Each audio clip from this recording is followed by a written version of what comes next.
तो पुण्यात्माओं,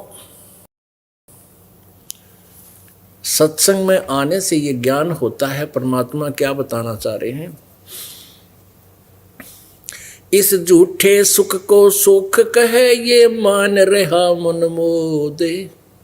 ये सकल चबीना काल का, भाई कुछ मुख में कुछ गोद।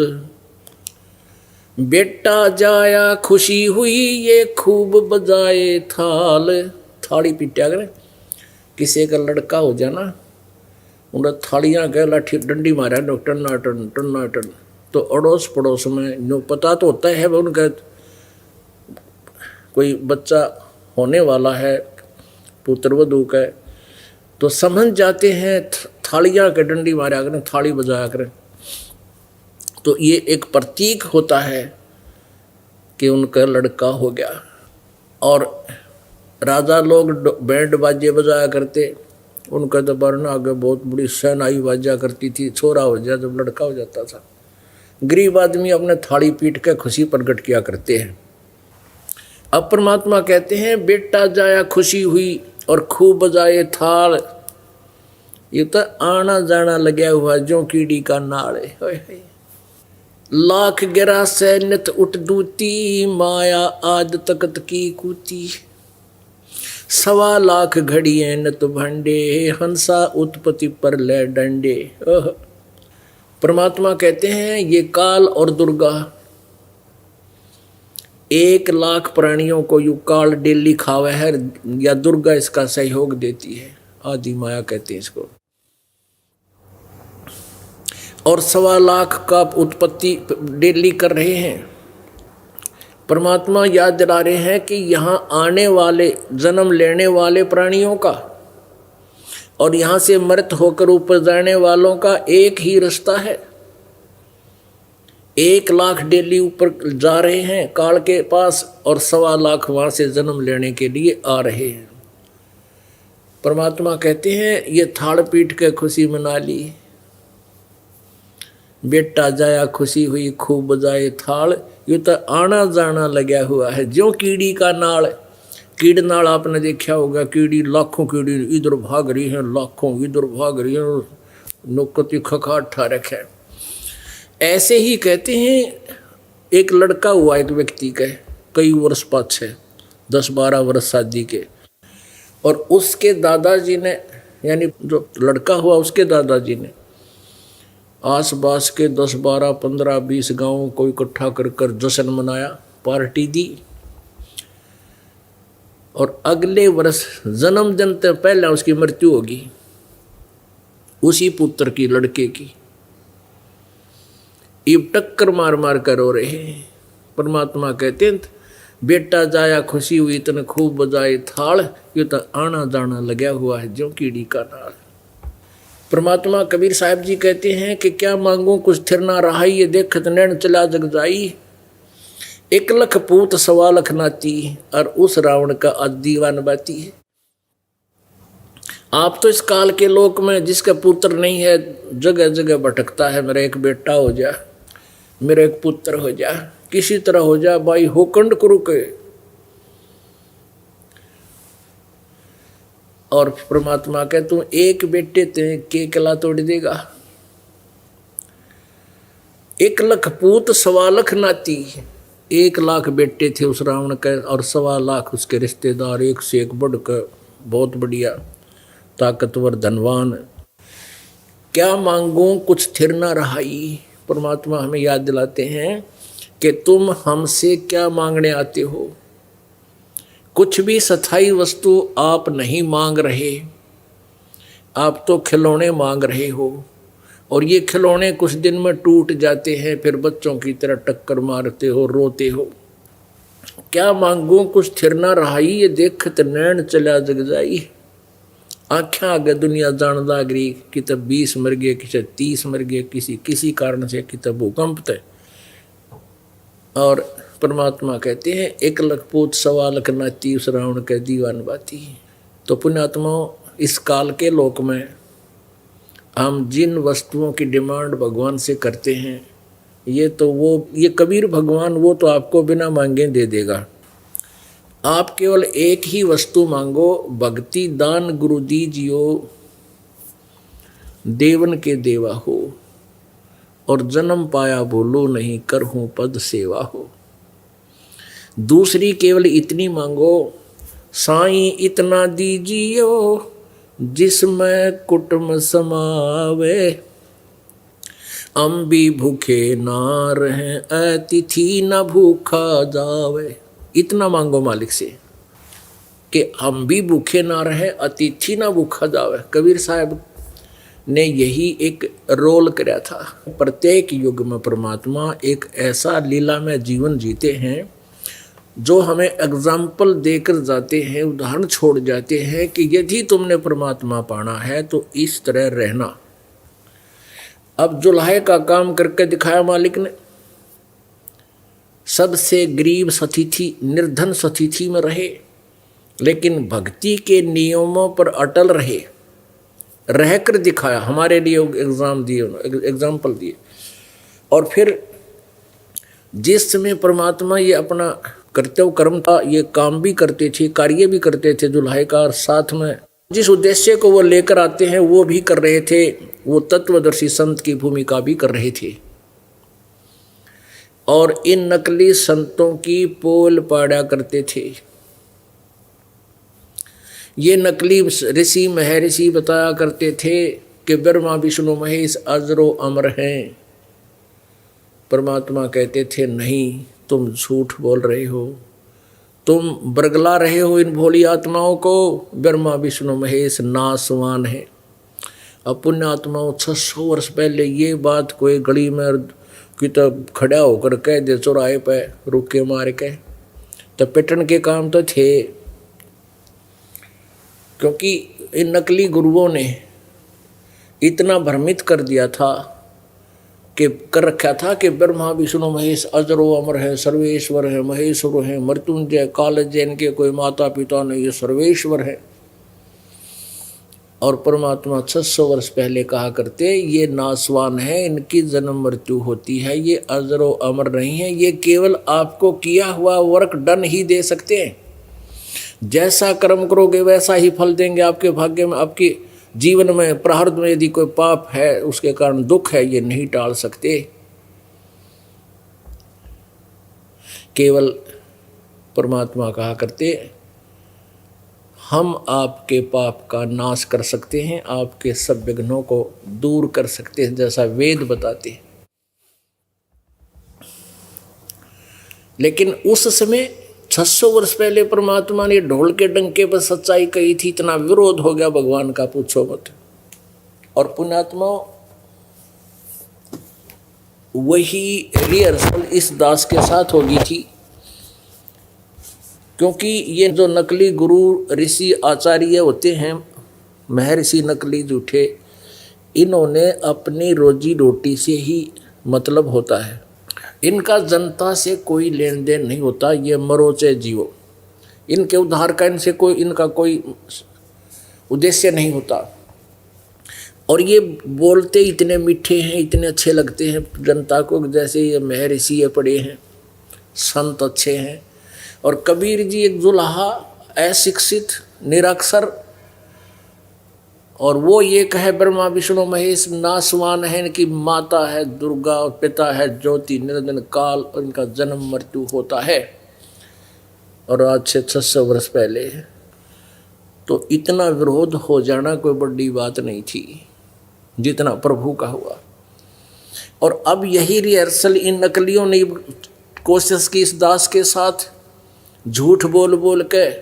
रामपाल झूठ बोल रहा है, ब्रह्मा विष्णु महेश को नासवान बताता है, और महर्षि दयानंद को वेद ज्ञानहीन बताता है।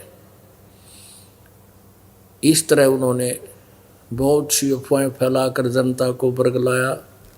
लेकिन अब वो समय नहीं रहा, जनता शिक्षित होगी, सद्ग्रंथ हमारे पास उपलब्ध है, हम इसको देख करके अब संतुष्ट हो गए। उस जो उफान इन लाया था उसका छाड़ा सा बैठ गया।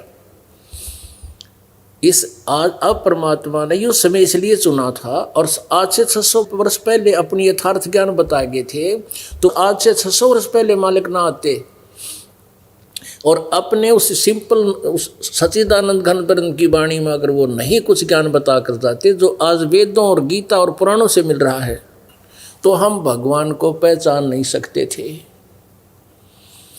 वेद वही बताते हैं, वो परमात्मा अपने निज स्थान से एक देश से, एक देशीय है भगवान, सतलोक में रहता है, तीसरे मुक्ति धाम में रहता है, और वहाँ से चलकर आता है। किस उद्देश्य से आता है? ज्ञान बताने के लिए। तो 600 वर्ष पहले मालिक अपनी सच्चिदानंद घन ब्रह्म की वाणी में, कबीर वाणी में वो ज्ञान दे कर गए थे कि 3 पुत्र अष्टंगी जाए, ब्रह्मा विष्णु शिव नाम धराए।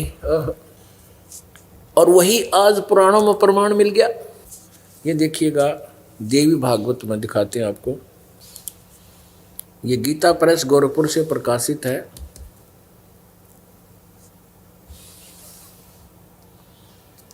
और इसके संपादक कौन है?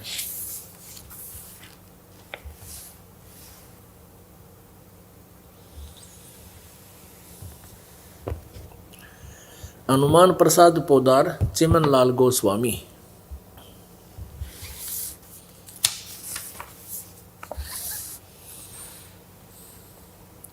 प्रकाशक एवं मुद्रक हैं गीता प्रेस गोरखपुर, गोविंद भवन कार्यालय कोलकाता का संस्थान। इनके फैक्स और फोन नंबर इसके 123 पृष्ठ पर है।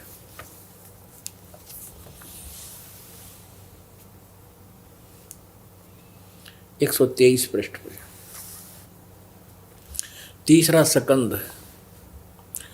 विष्णु जी अपनी माता दुर्गा की स्तुति करते हुए अपनी स्थिति स्वयं ही स्पष्ट कर रहे हैं। तुम शुद्ध स्वरूपा हो, यह सारा संसार तुम्हीं से उद्भासित हो रहा है। मैं ब्रह्मा और शंकर हम सभी तुम्हारी कृपा से विद्यमान हैं। हमारा आविर्भाव माने जन्म और तिरोभाव माने मृत्यु हुआ करता है। हमारा तो आविर्भाव माने जन्म, तिरोभाव माने मृत्यु होता है। हम तो जन्मते और मरते हैं, अविनाशी नहीं हैं। केवल तुम ही नित्य हो, जगत जननी हो, प्रकृति और सनातनी देवी हो। भगवान शंकर बोले, देवी यदि महाभाग विष्णु तुम्ही से प्रकट हुए हैं तो उनके बाद उत्पन्न होने वाले ब्रह्मा भी तुम्हारे बालक हुए। फिर मैं तमोगुणी लीला करने वाला शंकर क्या तुम्हारी संतान नहीं हुआ?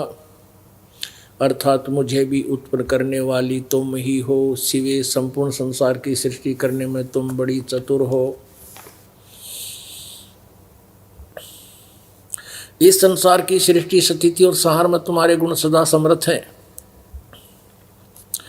उन्हीं तीनों गुणों से उत्पन्न हम ब्रह्मा विष्णु एवं शंकर नियम अनुसार कार्य में तत्पर रहते हैं।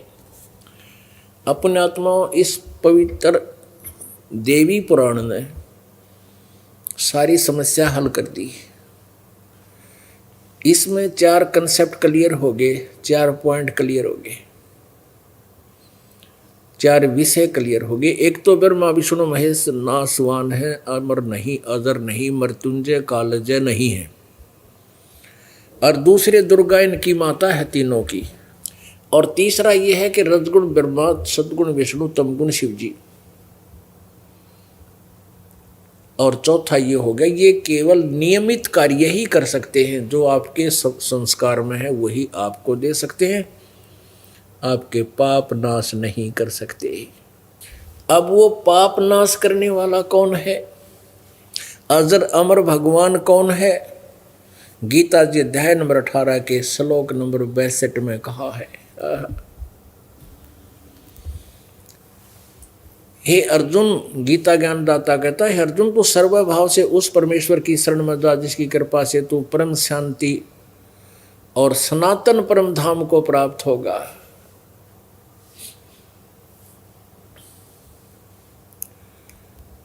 वहां जाने के बाद फिर तेरी जन्म मृत्यु कभी नहीं होगी, अमर लोक को प्राप्त होगा। श्रीमद् भगवत गीता जी अध्याय नंबर 15 के श्लोक नंबर 1 से 4 और 16-17 में स्पष्ट किया हुआ है कि ऊपर को जड़ वाला और नीचे को तीनों गुण रूपी शाखा वाला।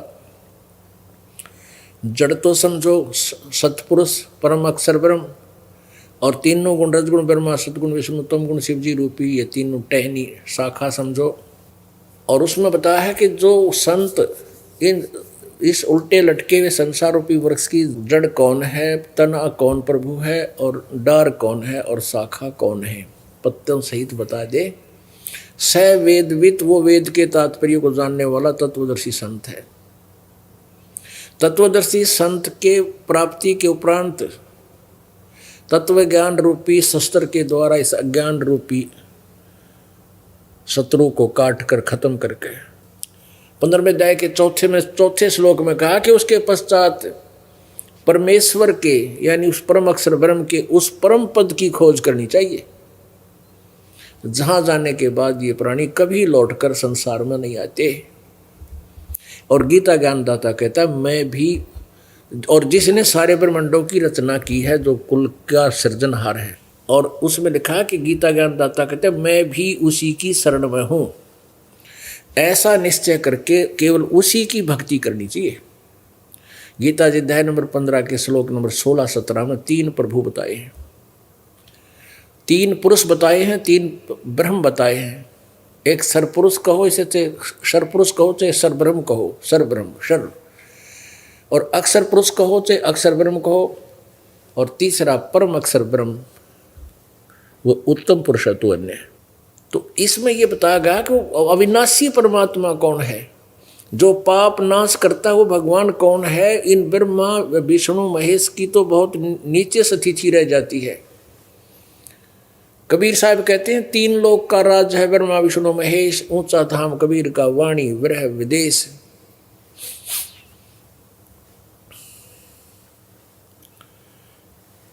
अब गीता जी को आपको दिखाते हैं, श्रीमद् भगवत गीता।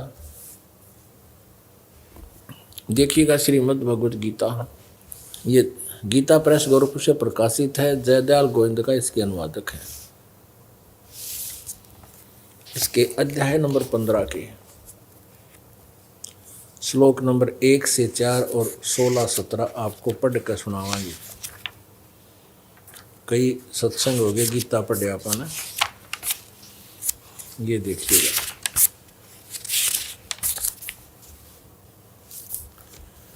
अध्याय यह है पंचदशो अध्याय, 15वां अध्याय। इसमें बताया है कि 15वें अध्याय का प्रथम मंत्र है ऊर्ध्व मूलम अधः शाखम पराहु अव्यम छंदासी यस्य प्रणानि य तम वेद स वेदवित्।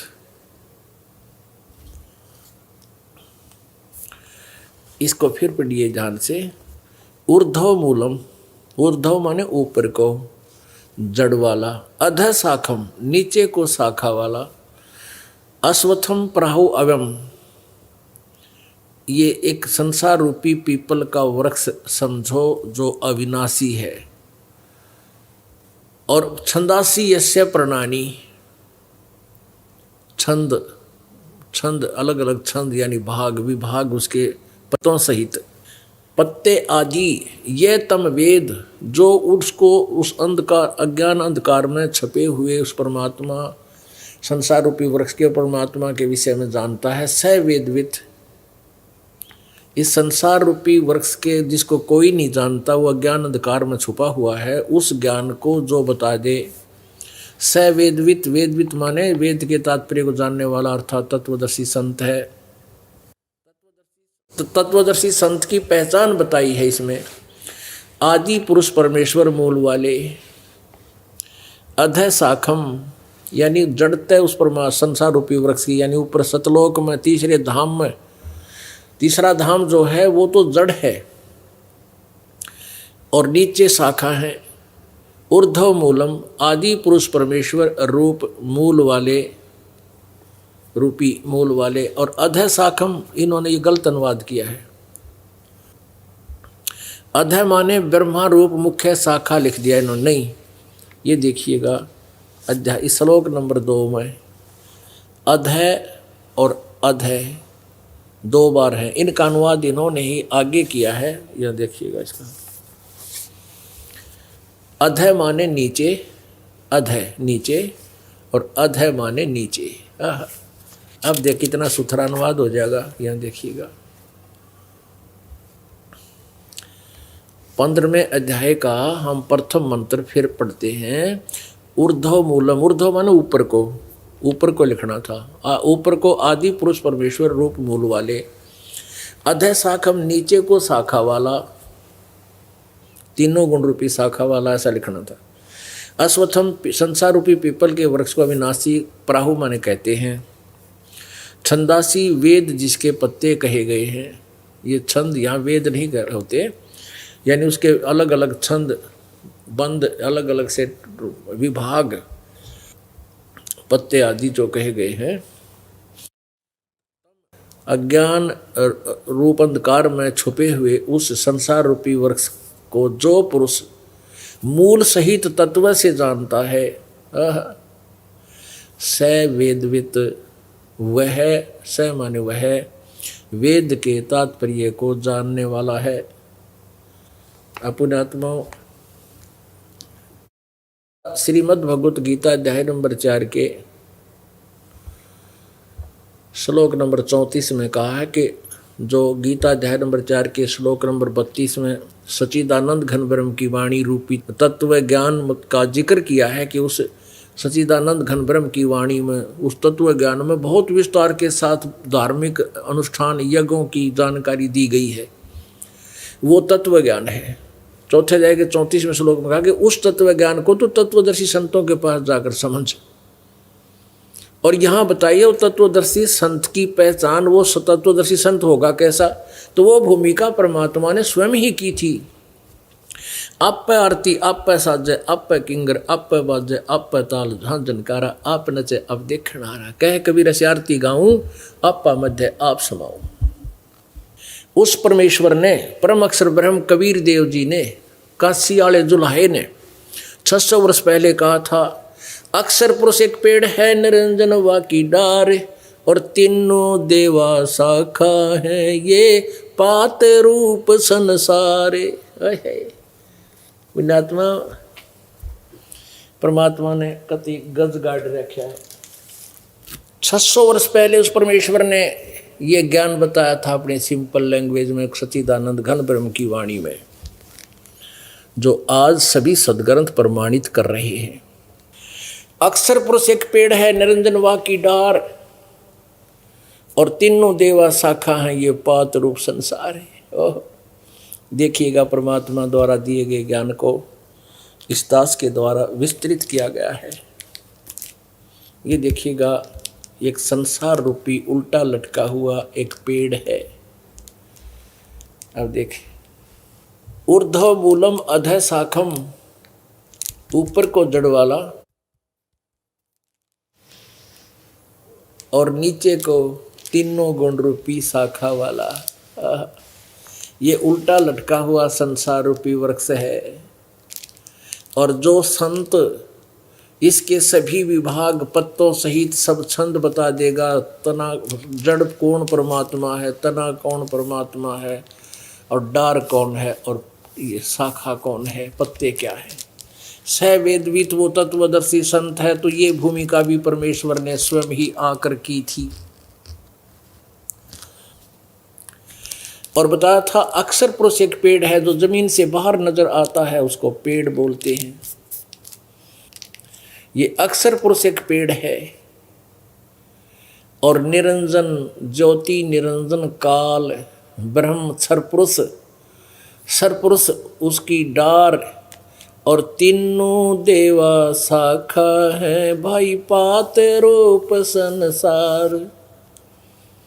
अब जड़ कौन है? क्योंकि वो खुद थे, इसलिए ये दास बताएगा वो मूल कौन है। आदि पुरुष परमेश्वर परम अक्षर ब्रह्म कबीर देव। यो परम अक्षर ब्रह्म, पूर्ण ब्रह्म कबीर देव जी, कबीर परमेश्वर, परम परम अक्षर ब्रह्म, ये जड़ है पूरे संसार रूपी वृक्ष की, जहाँ से इसको आहार मिलता है। और ये तना जो है ये अक्षर पुरुष है, इसको परब्रह्म भी बोलते हैं। और ये डार सर पुरुष है। ये अक्षर पुरुष तो एक पेड़ है, यानी जमीन से बाहर जो दिखाई देता है उसको वृक्ष बोलते हैं, पेड़। तो तना तो वो समझो अक्षर पुरुष है। और निरंजन युग काल सर पुरुष, इसको ब्रह्म भी बोलते हैं, अक्षर ब्रह्म भी बोलते हैं, काल रूपी ब्रह्म भी बोलते हैं। ये तो इसकी शाखा है। और ये तीनों देवा, रजगुण ब्रह्मा, सतगुण विष्णु, तमगुण शिव जी, ये तीनों देवा शाखा हैं और पात रूप संसार। अपने आत्मा परमात्मा ने बताया कि अक्षर पुरुष एक पेड़, खुद ही बताया है अक्षर पुरुष एक पेड़ है, निर्जनवा की डार, और तीनों देवा शाखा हैं, ये पात रूप संसार। अब ये तीनों भगवान सरपुरुष, अक्षर पुरुष, और सरब्रह्म कहो चाहे सरपुरुष कहो, और अक्षर ब्रह्म कहो चाहे अक्षर पुरुष कहो, परम अक्षर ब्रह्म कहो चाहे परम अक्षर पुरुष कहो, पुरुष माने परमात्मा। अब श्रीमद् भगवत गीता अध्याय नंबर 15 का श्लोक 16 और 17 इन तीनों कंसेप्टों को क्लियर करेगा। कंसेप्ट्स को देखिएगा। यही श्रीमद् भगवत गीता और ये 15वां अध्याय हम पढ़ रहे हैं। हम प्रथम मंत्र को अभी आपको स्पष्ट कर रहे हैं आपके समक्ष।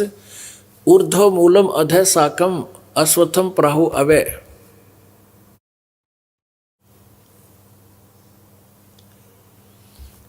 ऊर्ध्व मूलम अधः शाखम अश्वत्थम प्राहु अवय। छंदासी यस्य पर्णानि ये तम वेद स वेदवित।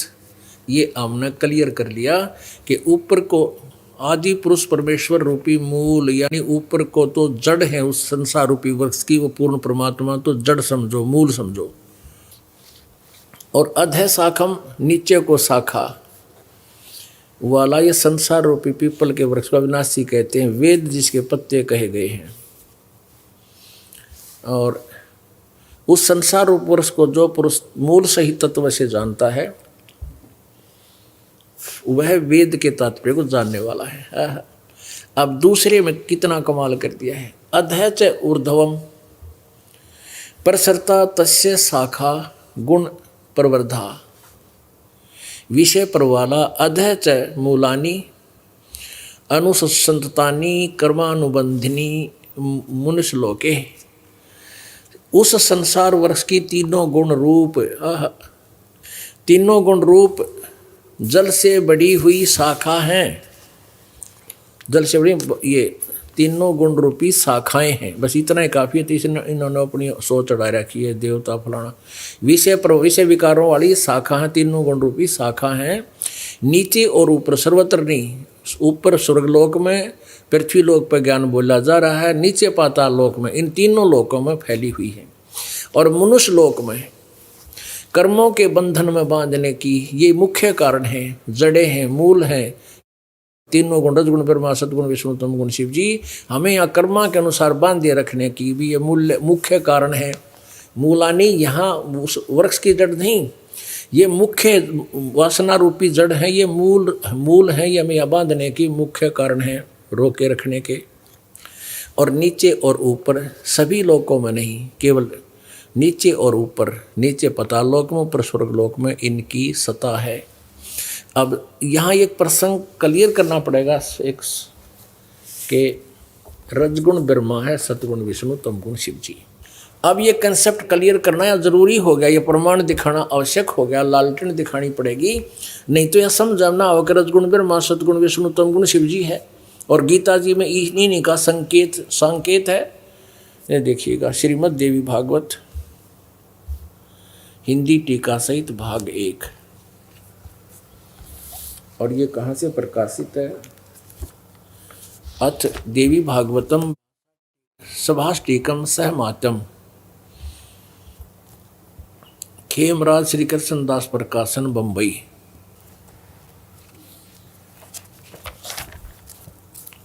इसके तीसरे स्कंद में अथ श्रीमद् देवी भागवते भाषा टीका युक्ते तृतीय स्कंध प्रारंभते। और इसके 11 पृष्ठ पर तीसरे स्कंध में 11 पृष्ठ पर तीसरे 5वां अध्याय तृतीय स्कंध भाषा टीका। अब यहाँ 8वें श्लोक को हम पढ़ते हैं, 7वां यहाँ समाप्त हुआ। भगवान शंकर अपनी माता दुर्गा से कह रहे, हे माता, यदि हमारे ऊपर सदा आप दया युक्त हो तो हमको तमोगुण में किस प्रकार प्रदान किया है और ब्रह्मा रजोगुण और हरि सतोगुण क्यों युक्त किए हैं, क्यों युक्त किए हैं। अब इनको देखिएगा, इनकी संस्कृत और पढ़ते हैं।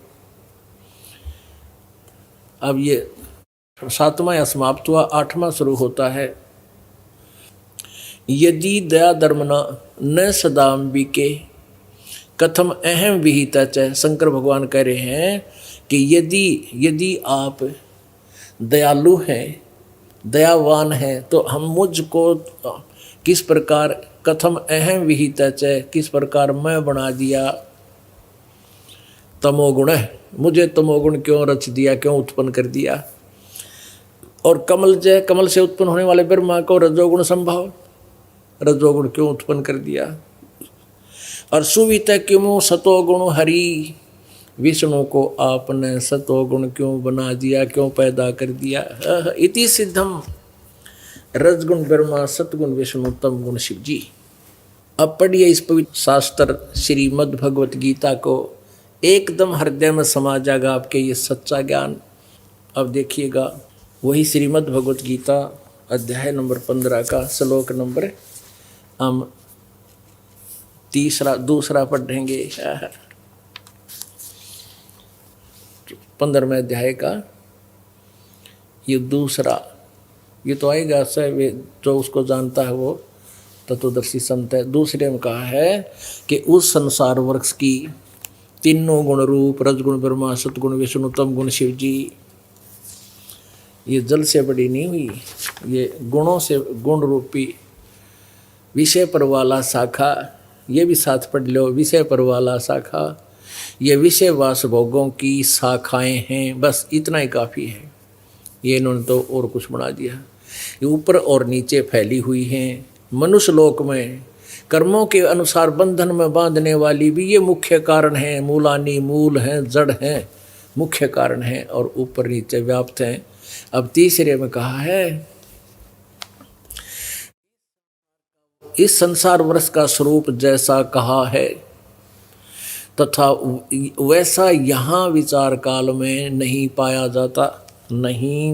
जाता, क्योंकि न तो इसका आदि है और न इसका अंत है और न ही इसी अच्छी प्रकार स्थिति ही है। इसलिए इस सुविरुद्ध मूलम, यानी जड़ जो है, मूल जो है ऊपर, वो सतलोक तो अविनाशी है, परमात्मा जो जहाँ रहता है वो जड़ तो उसके अविनाशी भगवान है।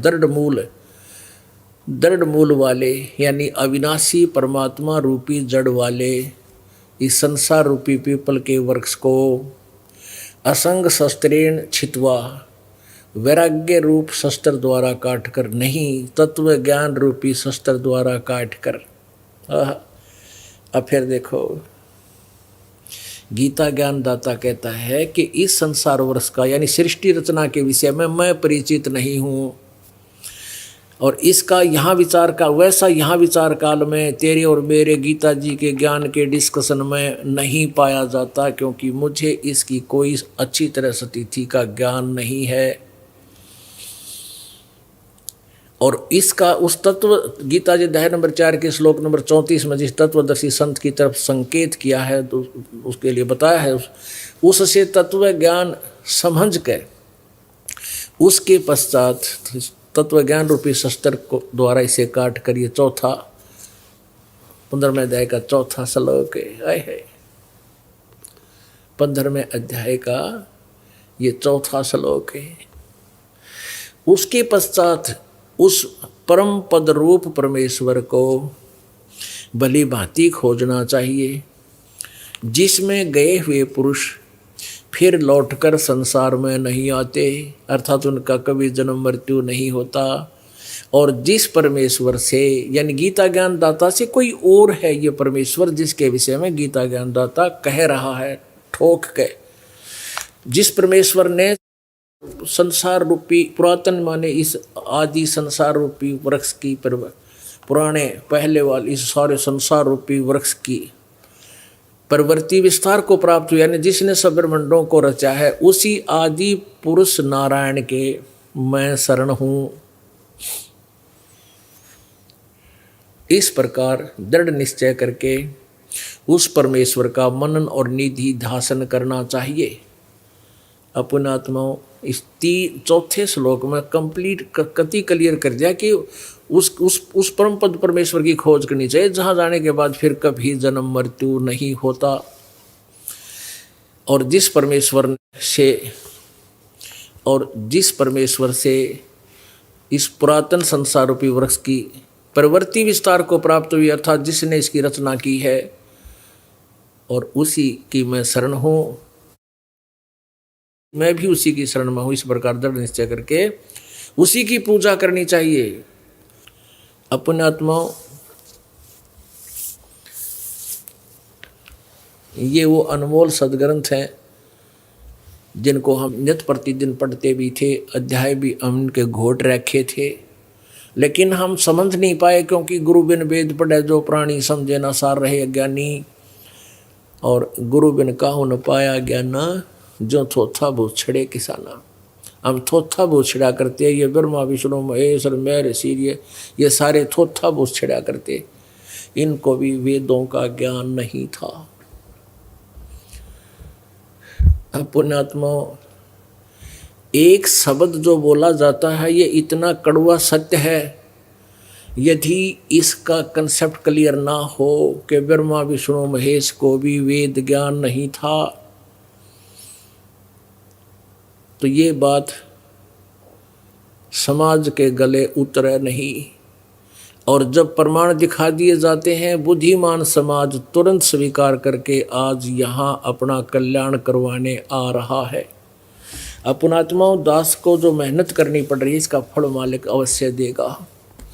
इस दास का उद्देश्य यही है कि पूरा विश्व तत्व ज्ञान से परिचित हो, अपने भगवान को पहचाने, अपने पिता मूल मालिक को पहचान ले, फिर इसको कोई दुख नहीं रहेगा संसार में, यदि ये नियमों में रहेगा तो। परमात्मा कहते हैं, जब तक हंसा हमरी आना, और काल लगे नहीं तेरा बाणा। अब जैसे कहते हैं पत्थर, पारस पत्थर और लोहा एक ही स्थान पर रखे नजर आते हैं, और वो टच नहीं होते आपस में, चाहे एक बाल जितना भी डिस्टेंस बीच में रह जाए, और दूर से ऐसा लगा जैसे ये बिल्कुल मिले हुए हैं। तो लोहा सोना नहीं बन सकता उस पारस पत्थर से, जब तक उसके बिल्कुल टच नहीं हो जाएगा। अब साथ रखा हुआ, बिल्कुल निकट रखा हुआ, बाल से भी कम डिस्टेंस भी अगर बीच में है तो भी नहीं होगा। तो ऐसे ही है, जो भक्त भी दिखाई देते हैं, भक्ति भी कर रहे हैं, नु दिखा बड़े अग्रसर भक्त हैं, और उनको परमात्मा उनमें परिवर्तन नहीं ला सकता जब तक वो हृदय से, परमात्मा लोग दिखावा नहीं चाहता, अंदर से प्यार लगाव मालिक में चाहता है, तब उसका परिवर्तन होता है, उसकी रक्षा भी होती है। परमेश्वर कहते हैं, जब लग हंसा हमारी आना, हमारी मर्यादा में रहेगा तो तब लगे नहीं काल तेरा बाण, तीर नहीं लगे तो उन्हीं को उस पर अटैक कर सकता। जैसे सीता को बता दिया था कि इस रेखा से बाहर ना जाना, तो रावण की हिम्मत नहीं थी उसमें प्रवेश कर जा, वो स्वयं उस रेखा उल्लंघ गई, मर्यादा भंग कर गई, तो उसका दुर्गति हुई। तो ऐसे जब तक हम परमेश्वर की बताए मर्यादा पर चलेंगे तो कोई दिक्कत नहीं, आपको सदा के लिए सुखी कर देगा। अब प्रसंग चल रहा है कि परमात्मा क्या बताना चाहते हैं कि उस पूर्ण परमात्मा वहाँ जाने के बाद फिर कभी लौटकर संसार में नहीं आते। उस परम अक्षर ब्रह्म की साधना करने से गीता जी अध्याय नंबर 18 के श्लोक नंबर 62 में बताया कि अर्जुन तो सर्वभाव से उस परमेश्वर की शरण में जा जिसकी कृपा से तू परम शांति और सनातन परम धाम को प्राप्त होगा, तेरी फिर मृत्यु नहीं होगी। अपने विषय में गीता जी अध्याय नंबर 4 के श्लोक नंबर 5 में, अध्याय नंबर 2 के श्लोक नंबर 12 में, अध्याय नंबर 4 के श्लोक नंबर 5 और 9 में स्पष्ट कहा है, और गीता जी अध्याय नंबर 10 के श्लोक नंबर 2 में स्पष्ट बताया है कि मेरा जन्म होता है, मेरी मृत्यु होती है, मैं अविनाशी नहीं हूँ। कौन? गीता ज्ञानदाता कह रहा है।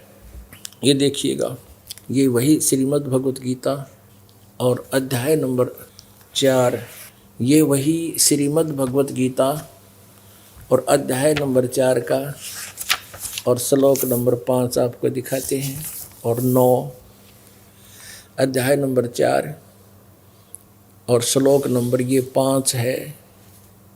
इसका अनुवाद यहाँ पर है। हे परंतम अर्जुन, मेरे और तेरे बहुत से जन्म हो चुके हैं, उन सबको तू नहीं जानता, मैं जानता हूँ।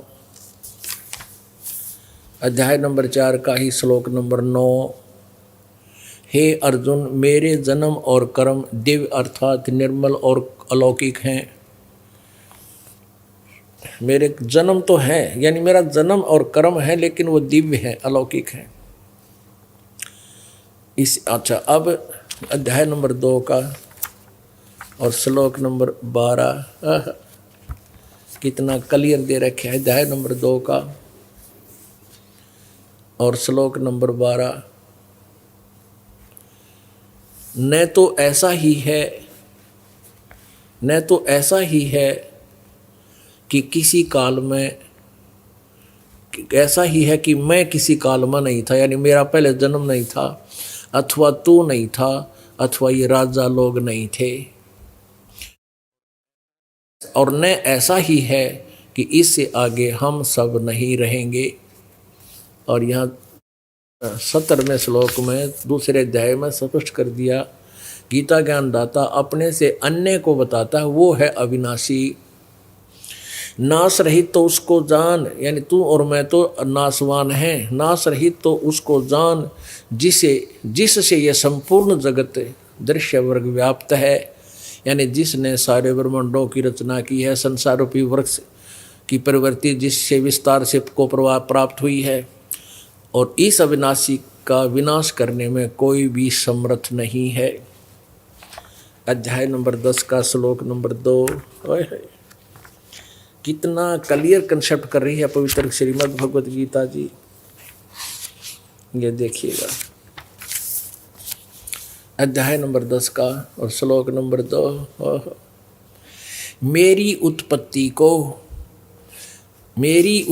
को लीला से प्रकट नहीं, मेरी उत्पत्ति को न तो देवता लोग जानते हैं, न महर्षिजन जानते हैं, क्योंकि मैं सब प्रकार से देवताओं और महर्षियों का आदि कारण हूँ, यानी ये मेरे से ही उत्पन्न हुए हैं। अपने आत्मा इसे सिद्ध हो गया कि गीता ज्ञानदाता नाशवान है, इसका जन्म होता है, इसकी मृत्यु होती है, अविनाशी नहीं है। तो इसके उपासक अविनाशी कैसे हो जाएंगे? ब्रह्म के साधक कैसे अमर हो सकते हैं? सदा के लिए जन्म मृत्यु से छुटकारा कैसे पा सकते हैं? अपने आत्मा परमात्मा ने 600 वर्ष पहले बताया था, अक्षर पुरुष एक पेड़ है, निरंजन वा की डार, तीनों देवा शाखा है, ये पात रूप संसार। अक्षर पुरुष और सर पुरुष ये दिखाओ, आपको दिखाते हैं 3 भगवान। गीता जी अध्याय नंबर 15 के श्लोक नंबर 16 और 17 में ये देखिएगा,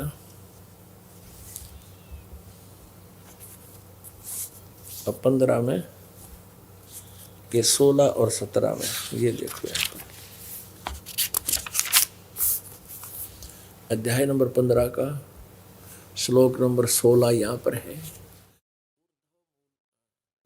द्विवौ इमौ पुरुषौ लोके क्षरः च अक्षरः एवं च क्षर सर्वभूतानि कटुस्थ अक्षर उच्यते द्वौ इमौ पुरुषौ लोके क्षर च अक्षर है एव च सर सर सर, हम इसको क्षर बोल देते हैं अपनी संत लैंग्वेज में, अक्षर क्षर क्षर सर्वाणी भूतानि कटुस्थ अक्षर उच्यते दिवौ इमौ पुरुषौ लोके क्षर च अक्षर एव च क्षर सर्वाणी भूतानि कटुस्थ अक्षर उच्यते। इसका अर्थ है कि इस पृथ्वी वाले लोक में सरपुरुष, ये पुरुषौ दो माने दो, सरपुरुष और अक्षर पुरुष ये दो प्रभु हैं, और इनके लोकों में सभी जीव स्थूल शरीर तो नाशवान है सभी प्राणियों के, इनका भी और इनके प्राणी, इनके अंतर्गत जितने प्राणी हैं, और जीवात्मा किसी की मरती नहीं। यहाँ देखना इस संसार, इन्हीं का अनुवाद, इस संसार में नाशवान और अविनाशी भी ये दो प्रकार के पुरुष माने प्रभु हैं। ये है और संपूर्ण प्राणियों के शरीर नाशवान है, जीवात्मा अविनाशी कहा जाता है। ये तो अविनाशी कहा जा है जीवात्मा। आगे देखो 17वें में उत्तम पुरुष है तू अन्य, वो श्रेष्ठ भगवान सही परम अक्षर ब्रह्म, तो वो परम अक्षर पुरुष तो इन दोनों से कोई और ही है। परमात्मा इति उदाहरत, जिसको भगवान कहा जाता है, परमात्मा कहा जाता है। ये लोक तरम आविश्य विभर्ति अवय ईश्वर है, ये जड़ रूपी भगवान है, मूल मालिक है, जो तीनों लोकों में प्रवेश करके सबका धारण पोषण करता है। वो अवय ईश्वर है, अविनाशी परमेश्वर है। उत्तम पुरुष तो अन्य ही है, जो तीनों लोकों में प्रवेश करके सबका धारण पोषण करता है, अविनाशी परमेश्वर परमात्मा कहा जाता है। पुण्यात्माओं, वो परमात्मा है कौन, उसका नाम क्या है, अब इसको वेद स्पष्ट करेंगे। ये यजुर्वेद देखो, कबीर अंगारी असी बम्भारी असी रित धामा सवर ज्योति असी। ये महर्षि दानव सरस्वती द्वारा इसका अनुवाद किया गया है, और प्रकाशक हैं सार्वदेशिक आर्य प्रतिनिधि सभा 2/5 महर्षि दान भवन रामलीला मैदान नई दिल्ली। आर्य भाष्य संपूर्ण 40 अध्याय महर्षि दानंद सरस्वती कृत, ये अनुवाद किया है इन्होंने महर्षि दानंद ने। और मुद्रक है Prince offset printers 1510 Pataudi house Daryaganj नई दिल्ली से। इसके 5वें अध्याय का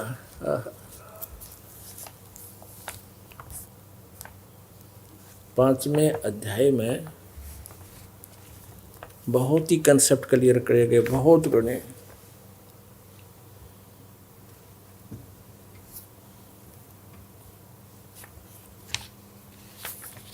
ये देखिएगा 5वां अध्याय,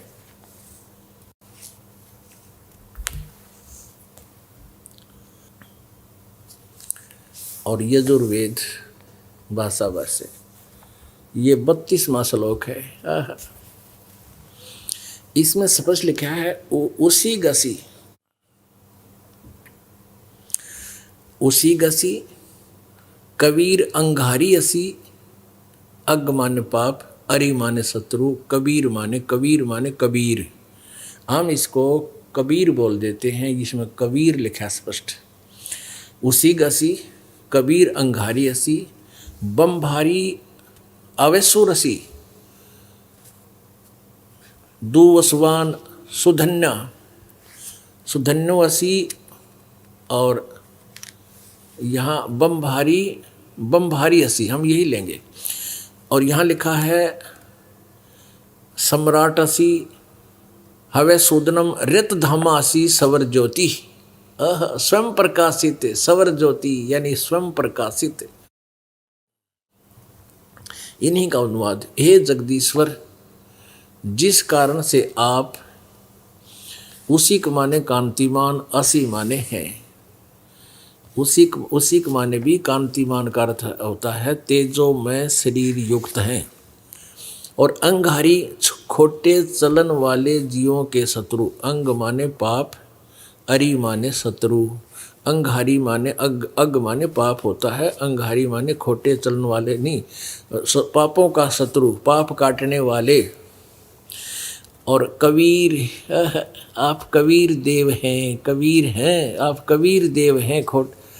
और बमबारी, बंधनों के शत्रु, बमबारी बंधन के शत्रु, बंदी छोड़, काल के कैद के कर्म बंधन को काट के काल की बंद से छुड़ाने वाले आप बंदी छोड़ हैं। और आप कबीर असी, आप कबीर हैं, आप कबीर देव हैं। जैसे इसी यजुर्वेद के,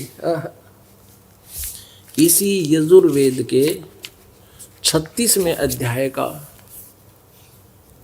ये देखिएगा, 36वें अध्याय का प्रथम मंत्र है और इसमें स्पष्ट लिखा है रचम वाचम परपथे मनो यजु परपथे। और स्वामी जी ने खुद अनुवाद किया है इसका, यहाँ देखिए, इस यो ब्रैकेट में यजु संस्कृत है और इसका अनुवाद करते समय यजु शब्द को भी डिफाइन करना पड़ता है अनुवादक ने कि ये यजु माने यजुर्वेद के विषय में जानकारी है।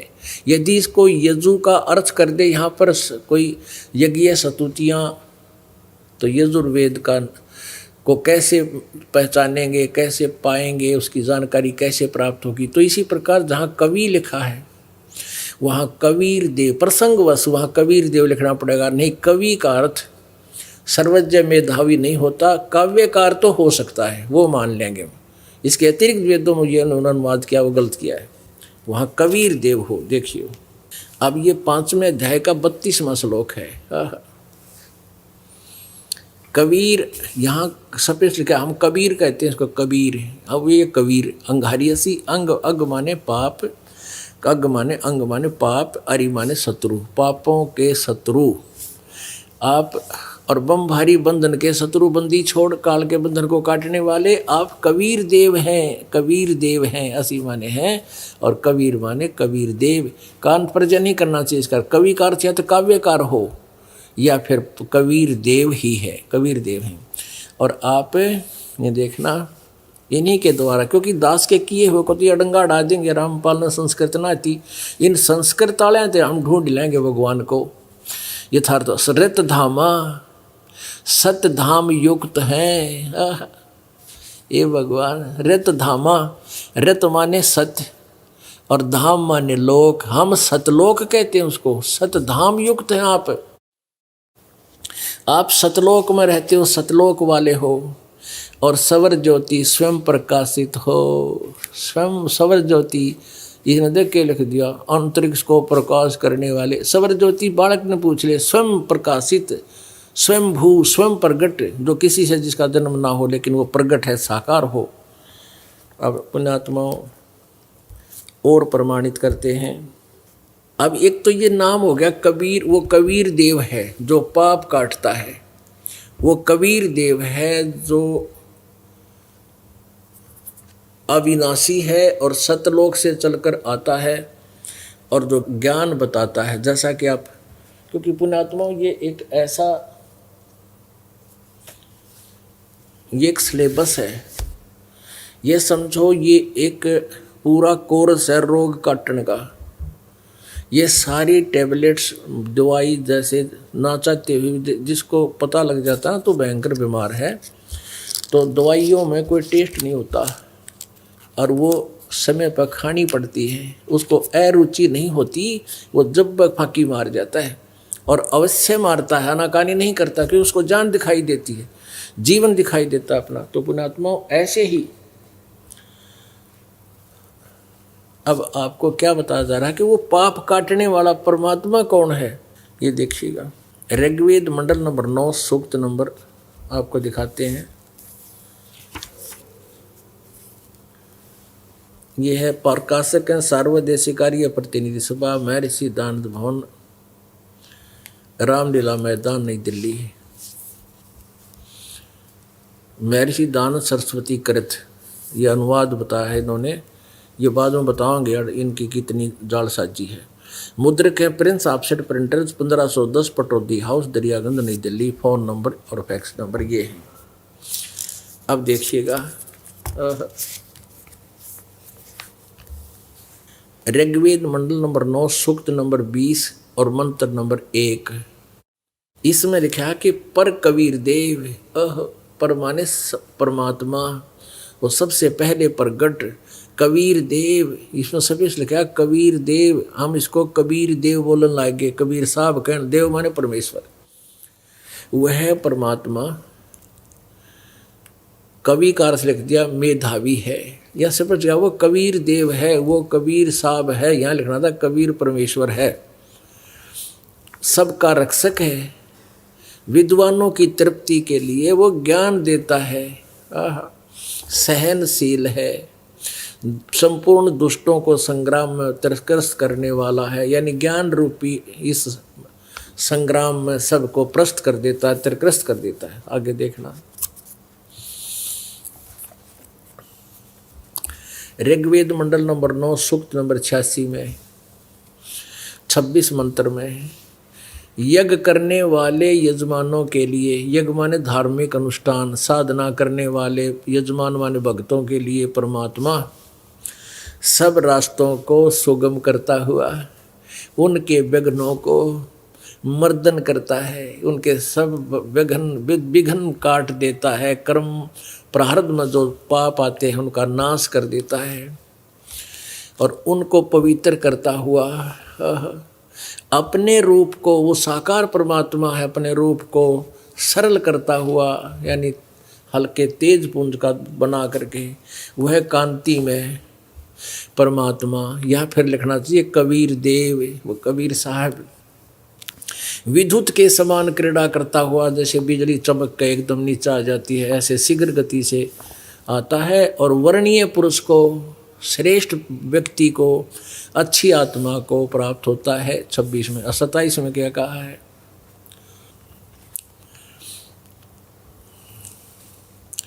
जो परमात्मा धूलोक के तीसरे पृष्ठ पर विराजमान है, वो एक स्थान पर रहता है वो परमात्मा, और वो क्या करता है देखिए।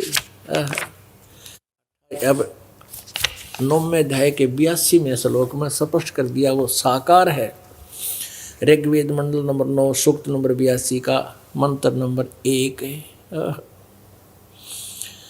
जो सर्व उत्पादक प्रभु, यानी सबकी सृष्टि, सबकी उत्पत्ति करने वाला, संसार रूपी वृक्ष के प्रवृत्ति जिससे विस्तार को प्राप्त हुई है, यानी जिसने सबको संसार को रचा है, प्रकाश रूप यानी तेजो में रूप वाला, सद्गुणों की वृष्टि करने वाला, पापों के हरण करने वाला, वह राजेव, राजा के समान दर्शनीय है। यही लिख रहे हैं आर्य समाज के विद्वान ही, आचार्य ही इसको साकार सिद्ध कर रहे हैं, समान दर्शनीय है, और वह पृथ्वी आदि लोक लोकांतरों के चारों ओर शब्दमान हो रहा है।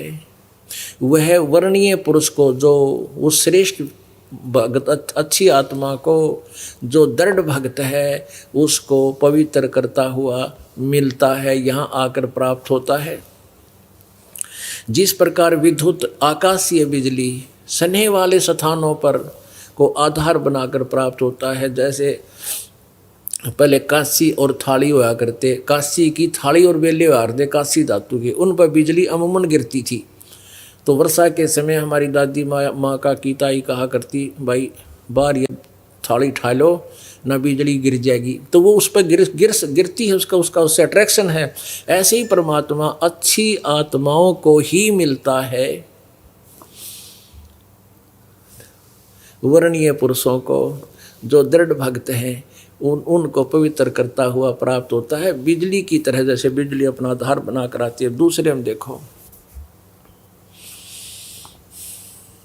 हे परमात्मन, उपदेश करने की इच्छा से आप, यानी सच्चा ज्ञान देने की इच्छा से आप महापुरुषों को प्राप्त होते हो, और आप अत्यंत गतिशील पदार्थ के समान, यानी बहुत तीव्रगामी होकर हमारे आध्यात्मिक यज्ञ को प्राप्त होते हो, हमारे पापों को आप कबीर देव हैं, बंदी छोड़े रह कर, आप कबीर देव हैं, शुद्ध स्वरूप हैं, आपका सुंदर रूप है, पवित्र रूप है। हमारे पापों को दूर करके हे अमर परमात्मा आप हमको सुख दें।